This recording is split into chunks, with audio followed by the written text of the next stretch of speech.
ನಾವು ಫುಟ್ಪಾತ್ ಬಿಟ್ಬಿಟ್ಟು ಹಿಂದ್ಗಡೆ ಮಾರ್ಕೊಂತ ಇದ್ದೀರಿ. ಕೃಷ್ಣ ಬೈರೇಗೌಡ ಸರ್ ಮತ್ತೆ ಜೆಸಿ ಮೇಡಮ್ ಇಲ್ಲಿ ಬರ್ಲಿ, ಬಂದ್ ನೋಡ್ಲಿ. ನಾವು ಜನಗಳಿಗೆ ಏನಾದ್ರೂ ತೊಂದರೆ ಮಾಡಿದ್ರೆ ಇಮಿಡಿಯೇಟ್ ಆಕ್ಷನ್ ತಗೊಳ್ಳಿ, ಇಲ್ಲ ಅಂದ್ರೆ ನಮ್ಗೆ ಅವಕಾಶ ಮಾಡ್ಕೊಡ್ಲಿ, ಅಷ್ಟೇ ನಾವು ಕೇಳ್ಕೊಳ್ಳೋದು ಸರ್. ಇಲ್ಲ ಮಕ್ಕಳು ಮರೆ, ನಾವು ಜೀವನ ಮಾಡೋದು ಹೂವ ಮಾರೆ. ಇವ್ರು ಕಿರಿಕಿರಿ ಮಾಡ್ಕೊಂಡು ಯಾರನ್ನ ನಮ್ಗೆ ಮುಂದೆ ಬಂದ್ರೆ ಅವ್ರನ್ನೆಲ್ಲ ತೊಂದರೆ ಮಾಡಿ ನಾವು ಎತ್ತಬೇಕು ಅಂತ ಇದ್ದಾರೆ. ಡೈಲಿ ಬರೋದು ನಮ್ಗೆ ತೊಂದರೆ ಮಾಡ್ತಾ ಇದ್ದಾರೆ ಸರ್. ನಮ್ಮಂಥವ್ರು ಎಲ್ಲಿ ಬದುಕಬೇಕು? 15 ದಿನದಿಂದ ಇದೇ ರಾಮಾಯಣ. 1 ರೂಪಾಯಿ ವ್ಯಾಪಾರ ಇಲ್ಲ. ಬಾಡಿಗೆ ಕಟ್ಟಬೇಕು, ಫೈನಾನ್ಸ್ ಕಟ್ಟಬೇಕು. ಸಾಯಂಕಾಲ ಬಂದು ಅವ್ರು ರಾಮಾಯಣ ಮಾಡ್ತಾರೆ. ಊಟ ತಿನ್ನಕ್ಕೆ ಊಟ ಹಾಕಿಲ್ಲ. ಟೀ ಕುಡಿಬೇಕಂದ್ರೆ ಯಾರ ಅಂಗಡಿಯಲ್ಲ ಕೇಳ್ಕೋಬೇಕು. ನಮ್ಮಂಥವರು ನಮಗೆ ತೊಂದರೆ ಮಾಡ್ತಾ ಇದ್ದಾರೆ ಸಾರುಗಳು. ನಮಸ್ಕಾರ ವೀಕ್ಷಕರೇ, ಐಡಿಯಾ ನ್ಯೂಸ್ಗೆ ಸ್ವಾಗತ. ಇವತ್ತು ಇಲ್ಲಿ ಕಾಣ್ತಕ್ಕಂಥ ದೃಶ್ಯ, ಇಲ್ಲಿ ಮಾಡ್ತಕ್ಕಂಥ ಸೇವೆ ಇಡೀ ಬೆಂಗಳೂರು ಏನಾದ್ರು ಈ ರೀತಿ ಮಾಡ್ಬಿಟ್ರೆ ಇವತ್ತು ಓಡಾಡೋದಕ್ಕೆ ಜನರಿಗೆ ಅನುಕೂಲ ಆಗ್ತದೆ. ಮಾನವೀಯತೆಯಿಂದ, ಜನರ ದೃಷ್ಟಿಯಿಂದ ಜನರಿಗೆ ಅನುಕೂಲ ಮಾಡ್ಕೊಡೋದಕ್ಕೆ ಇವತ್ತು ಫುಟ್ಪಾತ್ ವ್ಯಾಪಾರಿಗಳು ಫುಟ್ಪಾತ್ ಜನರಿಗೆ ಓಡಾಡೋದಕ್ಕೆ ಜಾಗ ಬಿಟ್ಟು ಉಳಿದ ಜಾಗದಲ್ಲಿ ವ್ಯಾಪಾರ ಮಾಡೋದಕ್ಕೆ ಅನುವು ಮಾಡಿಕೊಟ್ಟಂತ ಏಕೈಕ ದೃಶ್ಯ. ಮೊದಲನೇ ಒಂದು ಕಾರ್ಯಕ್ರಮ ಮಾಡ್ತಿರ್ತಕ್ಕಂಥ ಯಾವ್ದಾದ್ರು ಇದ್ರೆ ಅದು ಬೆಂಗಳೂರಿನ KR ಪುರಂ IT ಗೇಟ್ ನಲ್ಲಿ ಹೂವಿನ ವ್ಯಾಪಾರಿಗಳು ಫುಟ್ಪಾತ್ ಬಿಟ್ಟು ಖಾಲಿ ಜಾಗದಲ್ಲಿ ವ್ಯಾಪಾರ ಮಾಡಿ ಜನರಿಗೆ ಅನುವು ಮಾಡಿಕೊಡ್ತಾ ಇದ್ದಾರೆ. ನೋಡಿ, ನೀವೆಲ್ಲ ನೋಡ್ಬೋದು, ರಸ್ತೆ ಇದೆ, ರಸ್ತೆ ಪಕ್ಕದಲ್ಲಿ ಫುಟ್ಪಾತ್ ಇದೆ. ಫುಟ್ಪಾತ್ ಅಂದ್ರೆ ಜನರು ಓಡಾಡೋದಕ್ಕೆ ಸ್ಥಳವನ್ನ ಬಿಟ್ಟು ಇವರು ವ್ಯಾಪಾರ ಮಾಡ್ಕೊಳ್ಳಕ್ಕೆ ಎಲ್ಲರೂ ಕೂಡ ಅನುವಾಗಿ ಒಗ್ಗಟ್ಟಾಗಿ ಒಂದು ಬೌಂಡ್ರಿ ಹಾಕೊಂಡು ಒಂದು ಲೈನ್ ಮಾಡಿಕೊಂಡು ಜನರಿಗೆ ತೊಂದರೆ ಮಾಡದೆ ಇವತ್ತು ವ್ಯವಸ್ಥೆ ಮಾಡ್ತಾ ಇದ್ದಾರೆ.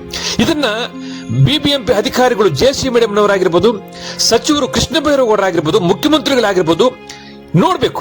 ಕಾನೂನು ರೀತಿಯಲ್ಲಿ ಜನರಿಗೆ ಅನುವು ಮಾಡಿಕೊಟ್ಟು ವ್ಯಾಪಾರ ಮಾಡ್ತಾ ಇದ್ರೆ ಇಂಥ ಅಂಗಡಿಗಳನ್ನ ತೆರವುಗೊಳಿಸ್ತಾರಂತೆ. ಯಾರೋ ಒಬ್ರು ಮಾತು ಕೇಳಿ, ಸಾರ್ವಜನಿಕರು ಕಕ್ಷಿದಾರರು ಯಾರೋ ಒಬ್ರು ಹೇಳ್ತಾರೆ, ಅವ್ರ ಮಾತು ಕೇಳಿ ನೀವು ತೆರವುಗೊಳಿಸ್ತಾ ಇದ್ರಲ್ಲ, ತೆರವುಗೊಳಿಸ್ತೀವಿ ಅಂತ ಹೇಳಿ ಅಂಗಡಿಯವರಿಗೆ ನೋಟಿಸ್ ಕೊಟ್ಟಿದ್ದಾರಂತೆ, ಬೆದರಿಕೆ ಹಾಕಿದ್ರಂತೆ. ಇಡೀ ರಾಜ್ಯವೇ ನೋಡ್ಬೇಕು ಈ ದರ್ಪವನ್ನ. ಈಗ ನೀವು ಹೂವು ಮಾಡ್ತಾ ಇದ್ರೆ ಜನರಿಗೆ ತೊಂದರೆ ಆಗೋ ತರ ಮಾಡ್ತಾ ಇದ್ರೆ ನೀವು? ಇಲ್ಲ ಸರ್, ಜಾಗ ಬಿಟ್ಟಿದ್ದೀರಾ? ನಾವು ತುಂಬಾ ಜಾಗ ಬಿಟ್ಟಿದ್ದೀವಿ. ಮತ್ತೆ ಯಾಕೆ ತೆರವುಗೊಳಿಸಿದ್ರು ಸರ್? ಇದು ಒಬ್ರಿದ್ದಾರೆ, ಅವ್ರ ಹೆಸರು ತಗೊಂಡ್ರು ನಾನು ತಗೊಳ್ತೀನಿ ಡೈರೆಕ್ಟ್ ಆಗಿ. ಎಲ್ ಶ್ರೀನಿವಾಸ್ ಅನ್ನೋರು, ಆಯ್ತಾ? ಅವರು ಏನೋ ರಾಜಕೀಯದ ವಿಷಯವಾಗಿ ಅವರು ಫಸ್ಟ್ ಅವರಿಂದಾನೇ ಸ್ಟಾರ್ಟ್ ಆಗಿದ್ದು ರೋಲ್ ಕಾಲ್. ಇದು ಸುಂಕ ಅನ್ನೋದು ಅವ್ರ ಕಡೆಯಿಂದಾನೇ ಸ್ಟಾರ್ಟ್ ಆಗಿದ್ದು. ಇವಾಗ ಬೇರೆಯವ್ರು ತಗೊಂಡಿದ್ದಾರೆ ಅನ್ನೋ ಒಂದೇ ಕಾರಣಕ್ಕೋಸ್ಕರ ಇವಾಗ ಅವರು ನಮಗೆಲ್ಲ ಎತ್ತಬೇಕು. ಇವಾಗ ಲಕ್ಷ್ಮಣನವರು ನಮಗೆ ತುಂಬ ಹೆಲ್ಪ್ ಮಾಡ್ತಾ ಇದ್ದಾರೆ. 2 ವರ್ಷ ಮುಂಚೆ ಯಾರೋ ಬಂದರು ಎಲ್ಲ ತೆಗಿಸ್ಬೇಕು ಅಂದಾಗ ಅವ್ರು ಬಂದು ನಿಂತ್ಕೊಂಡ್ರು. ಸುಂಕ ಇವ್ರು ತಗೊಳ್ತಾ ಇದ್ರು, ಇವ್ರು ಬಂದು ನಿಂತ್ಕೊಂಡಿಲ್ಲ, ಅವರೇ ಬಂದು ನಿಂತ್ಕೊಂಡ್ರು. ಅವರು ನಮ್ಗೆ ಅವ್ರು ತುಂಬ ಸಪೋರ್ಟ್ ಮಾಡ್ತಾ ಇದ್ದಾರೆ. ಅದಕ್ಕೋಸ್ಕರ ನಾವು ಒಂದು ಬೋರ್ಡ್ ಹಾಕ್ಸಿದ್ವಿ. ಇವಾಗ ಆ ಬೋರ್ಡ್ ತೆಗಿಲೇಬೇಕು ಅನ್ನೋ ಮಟ್ಟಕ್ಕೆ ಅವ್ರು ಬಂದಿದ್ದಾರೆ. ನಾವು ತೆಗ್ಸಕ್ಕೆ ಬಿಟ್ಟಿಲ್ಲ. ಸಂತೆ ಎಲ್ಲಿದೆ? KR ಪುರಮಲ್ಲಿದೆ ಸಂತೆ. ಮಕ್ಕಳು ಅಲ್ಲಿರಬೇಕು. ಬಸ್ ಸ್ಟ್ಯಾಂಡ್ ಮೇಲೆ ಏನಕ್ಕೆ ಸರ್ ಹಾಕೊಂಡಿದ್ದಾರೆ? ಎಲ್ ಶ್ರೀನಿವಾಸ್ ಎಲೆಮಾರವರು ಅಲ್ಲಿರಬೇಕು. ಬಸ್ ಸ್ಟಾಪ್ ಮೇಲೆ ಹಾಕಿಸ್ಕೊಂಡಿದ್ದಾರೆ. ಯಾವ ವಿಷಯಕ್ಕೆ? ಇವರು ದುಡ್ಡುಗಳು ತಗೊಂಡಿರೋದು. ಸುಂಕ ಅನ್ನೋದು ಎಲ್ಲರೂ ಅಲ್ವಾ ತಗೊಂಡಿದ್ದಾರೆ. ಅವ್ರು ಸ್ಟಾರ್ಟ್ ಮಾಡಿರೋದ್ರಿಂದ ಇವರು ತಗೊಳ್ತಾ ಇದ್ದಾರೆ. ತಪ್ಪು ಏನಿಲ್ಲ. ನಿಮಗೂ ಕೊಟ್ಟಿದ್ದೀವಿ, ಅವ್ರಿಗೂ ಕೊಡ್ತಾ ಇದ್ದೀವಿ. ತಪ್ಪ ಸರ್?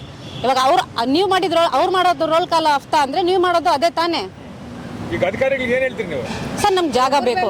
ಒಬ್ಬರ ಮೇಲೆ ಒಬ್ರು ಹೇಳ್ಕೊಂಡು ನಮ್ಮನ್ನ ಬೀದಿಗೆ ತರೋದು ಬೇಡ. ನಾವು ಮಕ್ಕಳು ಮರಿ ಇರೋ ಅಂಥವ್ರು, ಮನೇಲಿ ದೊಡ್ಡವರು ಅಂತವ್ರು ಇರೋ ಅಂಥವ್ರು, ಕಾಯಿಲೆ ಪೇಷಂಟ್ಗಳಿದ್ದಾರೆ. ನಾವು ಇದರಿಂದ ನಾವು ಜೀವನ ಮಾಡ್ತಾ ಇರೋದು. ಲಕ್ಷ ದುಡ್ಡು ಬಿಟ್ಟು ನಾವು ಬಿಲ್ಡಿಂಗ್ಗಳು ಕಟ್ತಾ ಇಲ್ಲ, ಬಡ್ಡಿಗಳಿಗೆ ಬಿಡ್ತಾ ಇಲ್ಲ. ಈ ಥರ ರೋಲ್ ಕಾಲ್ ಮಾಡ್ಕೊಂಡ್ಬಿಟ್ಟು ಇನ್ನೊಬ್ರು ದುಡ್ಡಲ್ಲಿ ನಾವು ಬದುಕ್ತಾ ಇಲ್ಲ. ಕಾಲ್ ಮೇಲೆ ಕಾಲು ಹಾಕೊಂಡು ನಾವು ಕಾಲಲ್ಲಾಡಿಸ್ಕೊಂಡು ಹೆಂಗಸರು ದೊಡ್ಡವರು ಮಕ್ಕಳು ಅನ್ನೋರ್ ಮುಂದೆ ನಾವು ಮರ್ಯಾದೆ ಕೊಡ್ದಂಗಿಲ್ಲ. ಅಪ್ಪ ಅಮ್ಮ ಅನ್ಕೊಂಡೇ ಬದುಕ್ತಾ ಇದ್ದೀವಿ. ನಮಗೆ ನಾವು ಬದುಕಕ್ಕೆ ನಮ್ಗೆ ಅವಕಾಶ ಮಾಡಿಕೊಡಿ. ಇದು ಯಾರು ಬಂದರೂ ಸರಿ, ನಾವು ಸಪೋರ್ಟ್ ಇರುತ್ತೆ, ನಮ್ಗೆ ಅವಕಾಶ ಮಾಡಿಕೊಡಿ ಅಂತಲೇ ಕೇಳ್ಕೊಳ್ತಾ ಇದ್ದೀವಿ. ಅನಾ ಶೈಲಜಾ ಅಂತ, ನಾವು ಹೂವು ವ್ಯಾಪಾರ ಮಾಡ್ತಾ ಇದ್ದೀವಿ IT ಗೇಟಲ್ಲಿ. ನಾವು ಫುಟ್ಪಾತ್ ಬಿಟ್ಬಿಟ್ಟು ಹಿಂದ್ಗಡೆ ಅಂಗಡಿಗಳು ಹಾಕ್ಕೊಂಡು ಮಾಡ್ಕೊತಾ ಇದ್ದೀವಿ. ಇಲ್ಲಿ ಒಬ್ಬರ ಮೇಲೆ ಒಬ್ರು ಹೇಳ್ಕೊಂಡು ನಮ್ಗೆ ತೊಂದರೆ ಕೊಡ್ತಾ ಇದ್ದಾರೆ. ಒಬ್ರು ಬಂದು ನಿಲ್ತ್ಕೊಂಡ ಮೇಲೆ ಅನ್ನಕ್ಕೆ ಸಪೋರ್ಟ್ ಮಾಡಿದೀವಿ ಅಂತ ಅವ್ರ ಮೇಲೆ ಕೋಪ ಇವ್ರ ಮೇಲೆ ಕೋಪ ಮಾಡಿಕೊಂಡು ನಮಗೆ ತೊಂದರೆ ಕೊಡ್ತಾ ಇದ್ದಾರೆ. ನಾವು ಯಾರು ಇದು ಕಷ್ಟ ಕೊಡೋದಂಗಿಲ್ಲ, ಯಾರ ಮೇಲೆ ಹೇಳೋಕ್ಕೂ ಆಗಲ್ಲ. ಅವರಿಂದ ನಮ್ಗೆ ಯಾಕೆ ತೊಂದರೆ ಕೊಡ್ತಾರೆ ನಮಗೆ ಗೊತ್ತಾಗ್ತಾ ಇಲ್ಲ. ನಾವು ಏನು ಮಾತಾಡಬೇಕು ನಮಗೂ ಗೊತ್ತಾಯ್ತಿಲ್ಲ. ನಾವು ಬಂದು ರೋಡ್ ಮೇಲೆ ನಿಲ್ತ್ಕೊಂಡಿದ್ವಿ. 15 ದಿನ ಆಯಿತು ವ್ಯಾಪಾರಿಗಳಿಲ್ದಂಗೆ ಬೀದಿಗೆ ಬಂದು ನಿಲ್ತ್ಕೊತಾ ಇದ್ವಿ. ಅವ್ರು ಬರ್ತಾರೆ, ಇವ್ರು ಬರ್ತಾರೆ, ಈ ಕಡೆ ಬರ್ತಾ ಇದ್ದಾರೆ, ಆ ಕಡೆ ಬರ್ತಾ ಇದ್ದಾರೆ ಅಂತ. ಹೂವು ವ್ಯಾಪಾರ ಮಾಡೋಕ್ಕಿಲ್ಲ. ಮನೇಲಿ ಮಕ್ಳು ಗಿಕ್ಳೆಲ್ಲ ಇದ್ದಾರೆ, ಓದೋರು ಇದ್ದಾರೆ, ದೊಡ್ಡವರು ಇದ್ದಾರೆ. ನಾವು ಬಂದು ರೋಡ್ ಮೇಲೆ ಕೂತ್ಕೊಂಡಿದ್ವಿ. ಅವಾಗ ಯಾರೂ ಬರ್ತಾ ಇಲ್ಲ. ಯಾರೋ ಒಬ್ಬನ ಬಂದರೆ ಅವ್ರ ಮೇಲೆ ರೋಡ್ ಕಾಲ್ ಮಾಡ್ತಾರೆ, ಹಪ್ತಗಳು ಮಾಡ್ತಾ ಇದ್ದಾರೆ ಅಂತ ಅವ್ರ ಮೇಲೆ ಬಂದರು. ನಾವು ITIನಲ್ಲಿ ವ್ಯಾಪಾರ ಮಾಡ್ತಿದ್ದೀವಿ. ನಾವು ಹಿಂದೆನೇ ಇದ್ದೀವಿ ಸರ್. ನಾವು ಫುಟ್ಪಾತ್ಗೆ ಹೋಗಿಲ್ಲ. ಫುಟ್ಪಾತ್ ಜಾಗ ಬಿಟ್ಟು ನಾವು ಆಚೆನೆ ಆ ಕಡೆ ಒಳಗಡೆ ವ್ಯಾಪಾರ ಮಾಡ್ಕೊತಿದ್ದೀವಿ. ಆದರೂ ಕೂಡ ಈ ಸುಂಕದ ವಿಷಯದಲ್ಲಿ ನಮ್ಗೆ ತುಂಬ ತೊಂದರೆ ಕೊಡ್ತಾ ಇದ್ದಾರೆ ಸರ್. ಇವರು ಎಲೆ ಶ್ರೀನಿವಾಸ್ ಅನ್ನೋರು ಫಸ್ಟ್ ಅವರೇ ಮಾಡಿದ್ದ ಇವ್ರ ಪರ IT ಗೇಟ್ ಪರ ನಾವಿರ್ತೀವಿ. ಸುಂಕ ತಗೊಂಡಿದ್ದೆ ಅವರು, ಸ್ಟಾರ್ಟ್ ಮಾಡಿದ್ದೆ ಅವರು. ಆಮೇಲೆ ಇವಾಗ ಇವ್ರು ತಗೊಂಡಿದ್ದಾರೆ, ಅಂಜಿ ಅನ್ನೋರು ಅವ್ರು ತಗೊಂಡಿದ್ದಾರೆ. ಅವ್ರು ಬಂದಾಗ ಅವ್ರಿಗೂ ಕೊಡ್ತಾ ಇದ್ವಿ, ನಾವು ಇವ್ರಿಗೂ ಕೊಡ್ತಾ ಇದ್ದೀವಿ ಸರ್. ಆದರೆ ಇವರಿಂದ ತುಂಬ ತೊಂದರೆ ಆಗಿದೆ ಸರ್ ನಮಗೆ. ಎಲೆ ಶ್ರೀನಿವಾಸ್ ಅವರು ತುಂಬ ತೊಂದರೆ ಕೊಡ್ತಾ ಇದ್ದಾರೆ ನಮಗೆ. ಅವರು ITIನಲ್ಲಿ ಹೂವನೇ ಇಡಬಾರ್ದು ಅಂತ ಕಂಪ್ಲೇಂಟ್ ಕೊಡೋದು, ಅಲ್ಲೋಗಿ ಕಂಪ್ಲೇಂಟ್ ಕೊಡೋದು, JC ಮೇಡಮ್ ಹತ್ರ ಕಂಪ್ಲೇಂಟ್ ಕೊಡೋದು, ಈ ಥರ ಎಲ್ಲ ಮಾಡಿ ನಮ್ಮನ್ನು ಬೀದಿಗೆ ತಂದುಬಿಟ್ಟಿದ್ದಾರೆ ಸರ್. ಕೃಷ್ಣ ಬೈರೇಗೌಡರು ಸರ್ ಮತ್ತು JC ಮೇಡಮ್ಮು ಇಲ್ಲಿ ಬಂದು ನೋಡಲಿ, ನಾವು ಜನಗಳಿಗೆ ಏನಾದರೂ ತೊಂದರೆ ಮಾಡಿದರೆ ಇಮಿಡಿಯೇಟ್ ಆ್ಯಕ್ಷನ್ ತಗೊಳ್ಳಿ, ಇಲ್ಲ ಅಂದರೆ ನಮ್ಗೆ ಅವಕಾಶ ಮಾಡಿಕೊಡ್ಲಿ, ಅಷ್ಟೇ ನಾವು ಕೇಳ್ಕೊಳ್ಳೋದು ಸರ್. ನಮಸ್ತೆ, ಲಕ್ಷ್ಮಣ್ ಮಾತಾಡ್ತಾ ಇದ್ದೀನಿ. ಏನು ಇವತ್ತು ನಮ್ಮ ಫುಟ್ಪಾತ್ ತೆರವು ಮಾಡೋದಕ್ಕೆ ಇವತ್ತಿನ ದಿನ GB ಅಧಿಕಾರಿಗಳು ಬಂದಿದ್ದಾರೆ. ಇವತ್ತು ನಾವೆಲ್ಲ ನೋಡ್ತಾ ಇರೋಂಗೆ ಇದು ಫುಟ್ಪಾತ್ ಬಿಟ್ಟು ಸಾಕಷ್ಟು ಹಿಂದೆ ಇರ್ತಕ್ಕಂಥ ಜಾಗ. ನಾವು ನಿಂತ್ಕೊಂಡಿರ್ತಕ್ಕಂಥದ್ದು ITIಗೆ ಸಂಬಂಧಪಟ್ಟಂಥ ಜಾಗ, ಅದು ಫುಟ್ಪಾತ್. ಸೊ ನಾನು ಹೂವು ಅಂಗಡಿಗಳವ್ರಿಗೆಲ್ಲರಿಗೂ ಮನವಿ ಮಾಡಿದ್ದೀನಿ.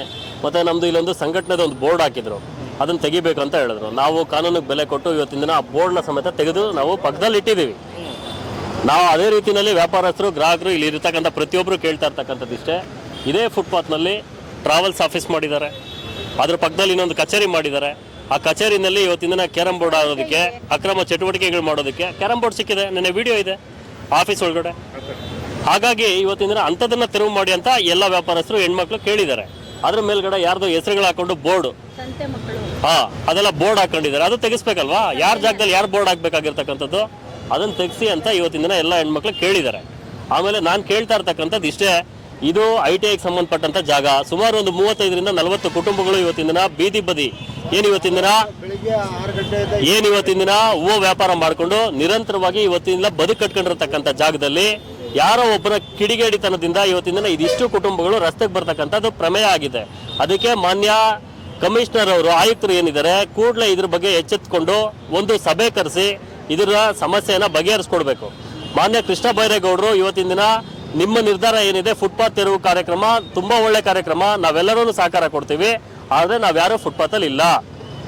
ಹಾಗೆ ಮಾನ್ಯ ಮುಖ್ಯಮಂತ್ರಿಗಳು DK ಶಿವಕುಮಾರ್ ಅವರು ಹೇಳಿದ್ದಾರೆ ನಿನ್ನೆ, ಏನು ಫುಟ್ಪಾತ್ ಬಿಟ್ಟು ಯಾರು ಒಳಗಡೆ ಇರೋರಿಗೆ ನಾವು ತೊಂದರೆ ಕೊಡಲ್ಲ, ಅದೇ ರೀತಿ ವೆಂಡಿಂಗ್ ಝೋನ್ ನಾವು ಬೇಗನೆ ಮಾಡಿಕೊಡ್ತೀವಿ, ನಾವು ಫುಟ್ಪಾತ್ ವ್ಯಾಪಾರಿಗಳ ಪರವಾಗಿ ಇದ್ದೀವಿ ಅಂತ ಹೇಳಿದ್ದಾರೆ. ಆದರೆ ನಮ್ಮ KRPM ಅಲ್ಲಿ ಯಾರೋ ಒಬ್ಬ ಕಿಡಿಗೇಡಿಯಿಂದ ಇವತ್ತಿನ ದಿನ ಇದಿಷ್ಟು ಸಮಸ್ಯೆ ಆಗ್ತಾ ಇರ್ತಕ್ಕಂಥದ್ದು. ಮಾತಾಡಿದ್ರೆ ರೋಲ್ ಕಾಲ್ ಅಂತಕ್ಕಂಥದ್ದು, ಅದನ್ನ ಫುಟ್ಪಾತಲ್ಲಿ ಇವತ್ತಿನ ದಿನ ಬಿಲ್ಡಿಂಗ್ ಕಟ್ಬಿಟ್ಟು ಅದ್ರ ಮೇಲ್ಗಡೆ ಅವಂದೇ ಹೆಸರು ಹಾಕೊಂಡು ಬಾಡಿಗೆ ತಗೊಳ್ತಾ ಇದ್ದಿದ್ದು ಅವರು. ಇವತ್ತಿನ ದಿನ ಅದನ್ನ ಡೆಮಾಲಿಷ್ ಮಾಡಿದ್ದಾರೆ ಅಂತಕ್ಕಂಥ ಒಂದು ನೋವಿನಿಂದ ಇವತ್ತಿನ ದಿನ ಬೀದಿ ವ್ಯಾಪಾರಿಗಳ ಮೇಲೆ ನೀವು ಅವ್ರನ್ನ ತೆಗೆಸ್ರಿ, ಆ ಅಂಗಡಿಗಳನ್ನೆಲ್ಲ ತೆಗೆಸ್ಬಿಡ್ರಿ ಅಂತಕ್ಕಂಥ ಹೇಳಿಕೆಗಳನ್ನ ಕೊಟ್ಟು ಇಷ್ಟು ಜನ ಇವತ್ತು ರಸ್ತೆ ನಿಲ್ಲಿಸಿರೋದಕ್ಕೆ ಅವನೊಬ್ಬನೇ ಕಾರಣ. ವೀಕ್ಷಕರೇ, ಇಂತಹ ವಿಡಿಯೋಗಳು ನೋಡಬೇಕಾದ್ರೆ IDI ನ್ಯೂಸ್ ಅನ್ನು ಸಬ್ಸ್ಕ್ರೈಬ್ ಮಾಡಿ, ಶೇರ್ ಮಾಡಿ, ಲೈಕ್ ಮಾಡಿ.